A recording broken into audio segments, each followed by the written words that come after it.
Good morning, everyone, and welcome to this quite historic event.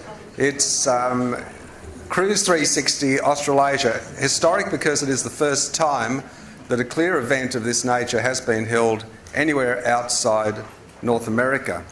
300 delegates, 30 sponsors, 27 exhibitors. If you ever needed proof of the health and the vitality of the Australian cruise industry, here it is, right in this room. I'm Gil McLachlan. I've got a lengthy background in cruising and retail travel and wholesale, and I'm very happy to be your MC today, particularly since it's the world's simplest job, because the agenda that's been put together by Conference Director Martin Kelly and Brett Jardine, the General Manager of Clear Australia, is so comprehensive and full, there's no time except to get into it. So we'll do that as fast as we can. We're going to try to keep to time. There's a few things you need to know.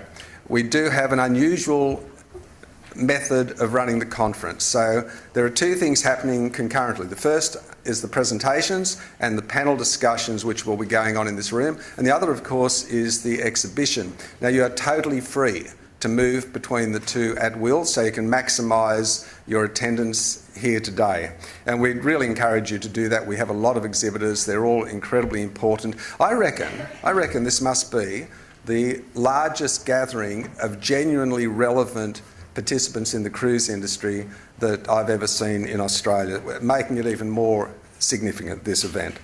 Welcome to the nation's capital in all but name, and to the top city in Australia, which may be disputed by some, but it's clearly not disputed by the... I look for verification always to the Cruise Passenger magazine, who have yet again just voted Sydney the best cruise port in the world for the 9th successive year. May I say from the outset that we are Sydney Ports Corporation, as Chairman of Sydney Ports Corporation, very proud sponsors of this event with Carnival. As custodians of Australia's busiest cruise port, Sydney Ports Corporation fully understands the value of the cruise industry to our nation, our state of New South Wales, and indeed to Sydney itself. We also acknowledge the exceptional work being undertaken by Cruise Lines International Association, which is the global peak body for the cruise industry, is very actively promoting the interests of the cruise industry in Australia. Now, of course, North America remains the world's biggest cruise market by passenger share, but we're in the top 5. So for a big country with a small population, we're punching well above our weight. And CLIA's President and CEO, Christine Duffy, who will be up here following me, I think, this morning, recently reported our Australian market has grown more than 130. You'll hear lots of statistics today. I hope they're congruent, and if they're not, we'll have some referee to decide what the real statistics are. But we've grown 130% in just 5 years, and Australasia sits amongst the top 4 cruise destinations in terms of ship deployments. Australasia meaning Australia and New Zealand. We're determined to increase the 6% of the global itineraries that we presently enjoy. Anyone here today, anyone who is in the business of booking cruise holidays more than 10 years ago, could not possibly have forecast the exceptional growth in the business over the past decade. To say the least, it has been incredible.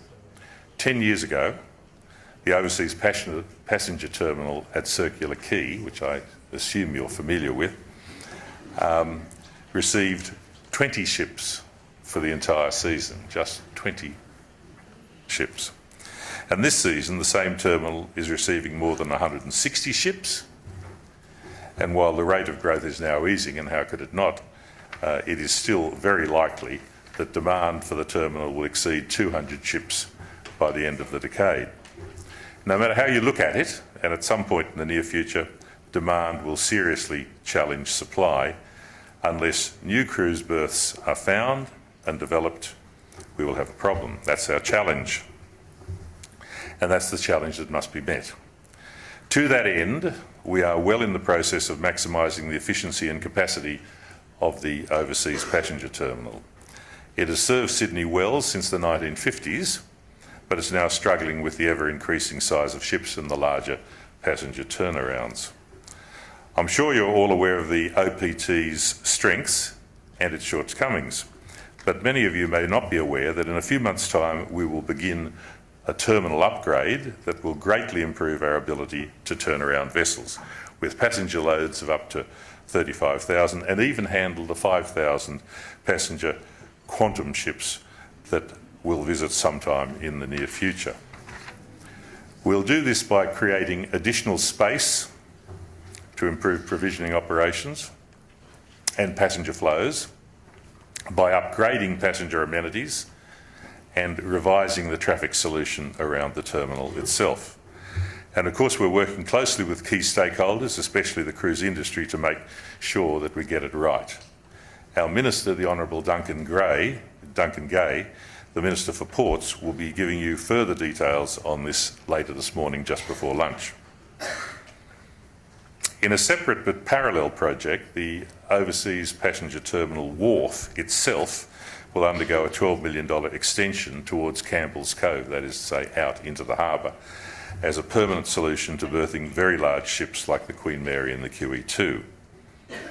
This is what the cruise industry wants, and it's also what Sydney needs to meet the increasing number and size of ships visiting our city. Most of these works will be undertaken in the cruise off-season, but it will remain a working terminal throughout the construction period. Many of you are also very aware that we have a new cruise terminal at White Bay.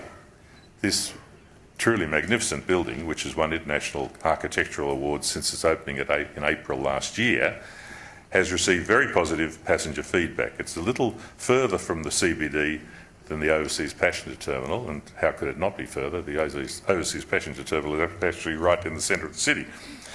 And the cruise industry and other stakeholders have worked with us to overcome this relatively modest disadvantage and the associated transport issue. At White Bay, the critical elements of size, infrastructure and an ability to enforce modern maritime security requirements are already in place.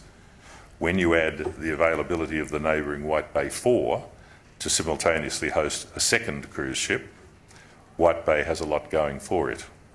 It means that now in Sydney, we can comfortably host up to 3 cruise ships at any one time. I mentioned earlier that Sydney has been repeatedly voted best cruise port in the world, and while much of the credit goes to our harbour's natural beauty and the iconic Harbour Bridge and the Opera House, it has a great deal to do with the passenger experience, and that of course is the focus we share. We all know that if you get that right, the passenger experience, your business will continue to flourish, and that has tremendous financial benefits to our city and our state.